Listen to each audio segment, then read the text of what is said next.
Let's try this again from the Frank Beck Chevrolet Studio Annex. This is Timeout Overtime on the Timeout Overtime YouTube channel. My apologies. I attempted to do a show about 10 or 15 minutes ago and had my internet knocked off for a while. I don't know if it's the weather or what right now. We do have some storms rolling in.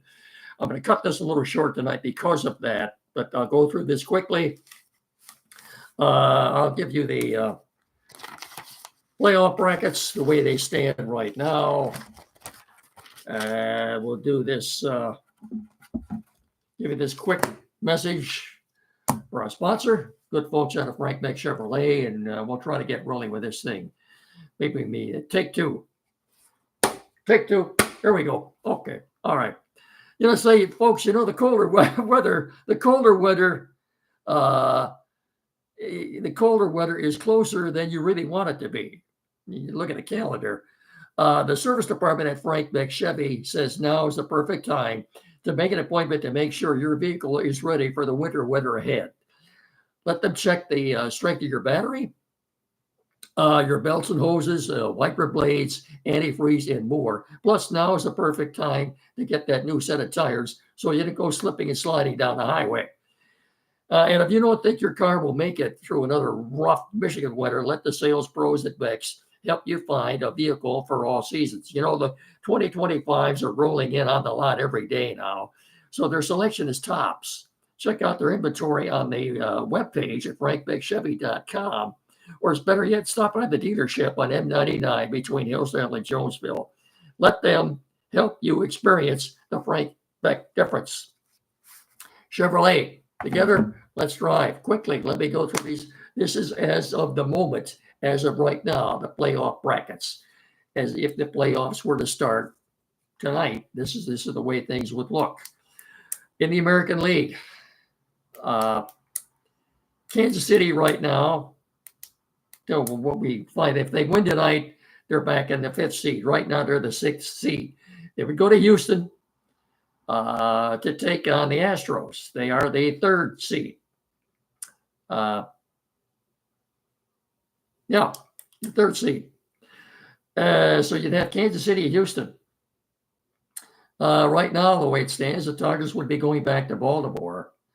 And I want to remind you folks, too, that it's the best of 3 series, but if necessary, Game 3 would be played right in that ballpark. There is no traveling. There is no traveling in that first wild card round. Every game is played at the hosting team. They're on their field. In other words, if the Tigers split the first 2 with Baltimore, the 3rd game would also be played at Camden Yards. The same thing goes for Kansas City and Houston. Anyway, the winner of the Kansas City Houston series would go to Cleveland to take on the Guardians, and the winner of the Tigers Orioles series would go to New York to take on the Yankees. Over the National League, the way it stands right now, Arizona would go to Milwaukee in the first wild card round. The Mets would go to San Diego in the first wild card round. The winner of the Arizona-Milwaukee series would go to Philly to play the Philadelphia Phillies. And the winner of the Mets-San Diego series would stay right out there out west to take on the Dodgers. And again, this could change in a few hours after the games are played tonight. Don't count the Mariners out of this thing either. They had a big win in Houston last night. I think they're a game or game and a half out of the playoffs right now, out of that final wild card, that 3rd wild card of the National and in the American League, rather. If Minnesota and Kansas City continue to tank, the Twins open up a 3-game series at home tonight against the Marlins. Marlins are the National League equivalent of the White Sox. They're the worst team in the National League. But if Minnesota and Kansas City continue to tank, if Minnesota's last 3 games are at home against Baltimore, Kansas City is in Washington to begin a 3-game series with the Nationals tonight. Then they finish up with 3 in Atlanta. Atlanta's out of the playoffs right now. If neither one of those It's very conceivable that both the Royals and the Twins could both be on the outside looking in. And your three wild card teams in the American League could be the Orioles, Tigers, and Mariners. That's very. This is going to change. It's probably going to change every day this week. I'll be giving you another update on Thursday, but that's the way the playoff brackets stand right now. And remember too that every game on Sunday, every game this Sunday, which is game number 162 for everybody, will start simultaneously. What I mean by that, if you look on the Tigers schedule, it's a 3:10 start. That's not a misprint. Every game played in the Eastern time zone. Get back up there, camera. I don't want to lose that camera. Every game played in the Eastern time zone on Sunday will start at 3:10. Every game played in the Central time zone on Sunday will start at 2:10. And every game on the West Coast in the Pacific time zone will start at 12:10 on Sunday. That's so. Let's say the Tigers, if they were to start at their usual time of 1:40, they're done at about 4:15 or 4:30. That's so they wouldn't have to wait around 2 or 3 hours for a game on the West Coast to finish up to see where they're flying to. They'd know right away when the game is over. That there's a reason. I think it's a good thing that all 32 teams. All 30 teams in Major League Baseball Sunday will be playing at the same time. And I think that's a good idea. I like that. Is that all we're going to say about baseball right now? Tarik Skubal won his 18th. He's 18-4. He's in the clubhouse right now. He's still the Triple Crown leader in wins, ERA, and strikeouts. Strikeouts ain't even close. ERA is neither. I don't. The only, who's going to get some votes for Cy Young besides Skubal will be the Cleveland Indians closer, Emmanuel Clase. He'll get a few votes, but I still think it'll be pretty much a landslide win for Skubal, but we'll have to wait till this winter to find that out. Let's hope today was his final start, too, until game one of the playoffs. If they have to, they've got him available for 162 on Sunday if it's a game they have to beat the White Sox. Look, if they just win one of the next two against the Rays, I think they'll be fine. By the time the White Sox get to Detroit on Friday, they've already got 120 losses. The only other team to do that was the 62 Mets. And so with look, the White Sox are going to lose. They could lose 126 games. They are, according to them, they are the worst team in Major League Baseball history. And I look at it this way: if you're the Tigers and you don't, or you can't sweep the White Sox this weekend, you probably don't deserve to make the playoffs. Anyway, this is going to change every night this week. That's what it's come to. But like I said, the way the Twins and Royals are tanking right now, they could both be on the outside looking in, and your three wild card teams could be the Orioles, Tigers, and Mariners in that order. I'd rather fly to Baltimore anyway. It's a shorter plane flight than it is down to Houston. Oh, this will all shake out accordingly. Michigan, big win. I texted Saturday night or Sunday night.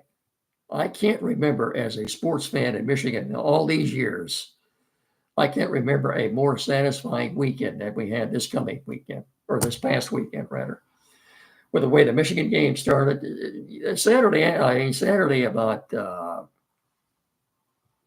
sometime between right about 7 o'clock Saturday night, things were not looking too well. It looked like the Tigers might be imploding in the ninth inning.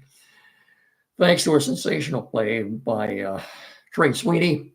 He pretty much saved the ninth inning to send it into extra innings where the Tigers won there. And then, of course, Michigan fumbling the ball late, giving USC a short field to work with.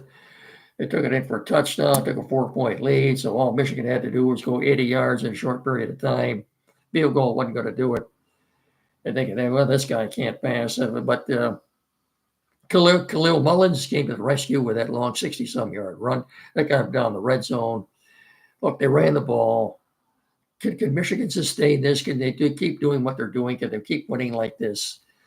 Again, common sense says no, but they've got an awfully good defense. And when I came on the air Saturday, I said it would be nice if they get another pick six from number 2 back there in the secondary, and I'll be darned if they didn't. So good for that. They needed that too. So exciting win for Michigan. These are exciting times right now if you're a sports fan in our neck of the woods. So Michigan will go into their noon game on Saturday about a 4.5 point favorite over Minnesota. You haven't heard, they changed the starting time for the Michigan State Ohio State game. It was 7 at 7:30 now. I believe that's on NBC. I think Spartans are more than 3 touchdown dogs to the Buckeyes. Right now, that doesn't look like it's going to be a very entertaining game. If you saw the end of the Michigan State Boston College game Saturday night, and they played in a complete downpour the entire game. I mean, it never seen so much rain. I know the playing conditions were hard, but I think Aiden Childs is a very capable quarterback. I wish we had in Michigan. Spartans, he's a very athletic. He's got a great arm on him. He's got to learn to know when not to throw the ball away. He's been picked several times already. And that final pass that he threw in the end zone into double coverage, which got picked off, that was a winnable game for the Spartans. But Boston College is good. They pulled it out in the end. So, as I said, their game has been moved to 7:30 Saturday night. Hang on here a second, or I'm not going to have enough voice to get through this.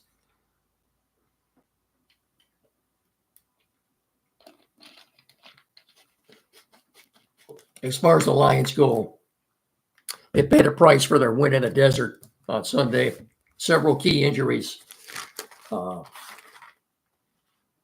They lost Marcus Davenport for the season. I think it's an elbow issue. He's on injured reserve, not an injured reserve. Anyway, he's done for the year, and that's too bad. I hate Marcus Davenport. He's a big guy, all kinds of potential. He would have been a perfect complement to Aiden Hutchinson, but the poor guy just can't stay healthy. Maybe there's something in his DNA or whatever it is, but I feel for him. All kinds of potential, but some guys just can't stay healthy. Marcus Davenport going for the year. Derek Barnes could be several weeks. Laporta and McNeil, I think, are day-to-day. Branch, concussion protocol. The other line with concussion protocol, Alex Anzalone, is probably going to play Monday night. I don't know about Branch. I haven't. We'll know more about him, I guess, in the next couple of days. By the way, that helmet-to-helmet hit that he took, there should have been a penalty on that, and there wasn't. There were a lot of missed calls this weekend if you've watched NFL football. But the biggest concern of all, I think, for the Lions is probably Frank Ragnow. He's got a partially torn pec. Dan Campbell said on his radio show this morning on the ticket. He played through it on Sunday. He's vowing to play Monday night. If I were the Lions, I wouldn't do it. I'd hold him out. It's about 3 weeks now between now and the October 13th game in Dallas, which incidentally has no defense. I don't know what happened there. I wouldn't chance it. Partially torn pec, he might tear the whole thing. The guy wants to play. I say, no, you're not playing. Rest it. Look, they can slide Graham Glasgow over to center. Stick Iwasika in there at left guard. I think they'll be fine with that for at least one game anyway. When the schedule came out, I thought maybe the bye was a little bit too early, but in their case right now, it couldn't be coming at a more perfect time. And you have all kinds of respect and admiration for Frank Ragnow. Well, that guy must be tough. He must eat rocks for breakfast, but he's the best center in the league. I think bar none, and I think he's a future Hall of Famer. So kudos to Big Red. He wants to play, but I say hold him out. By the way, too, before we get Monday night, uh, the Lion game will be on ABC. I don't know who's playing in the other game Monday night, but that'll be on ESPN. The Lions will be unveiling their new black uniforms. So we're all kind of anxious to see that, I guess. And along with the new black helmets, they'll be in black from head to toe. So we're kind of anxious to see that.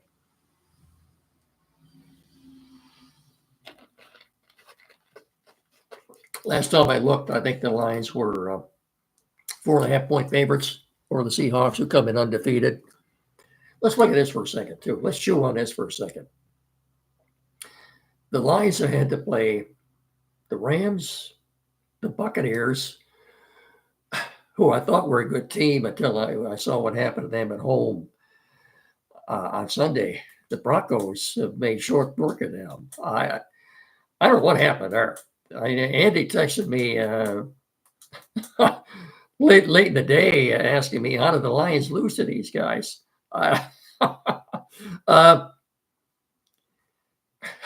You think after the game that the Broncos were saying the Bucs are who we thought they were? I don't know what happened there. I thought the Bucs had a halfway decent team, but to lose like that at home to the Broncos, I don't know. Anyway, the Lions have had to play the Rams, the Bucs, and the Cardinals. I think the Cardinals could very well make the playoffs this year. A lot of teams in trouble. The 49ers might be in trouble. No Kittle, no Samuel.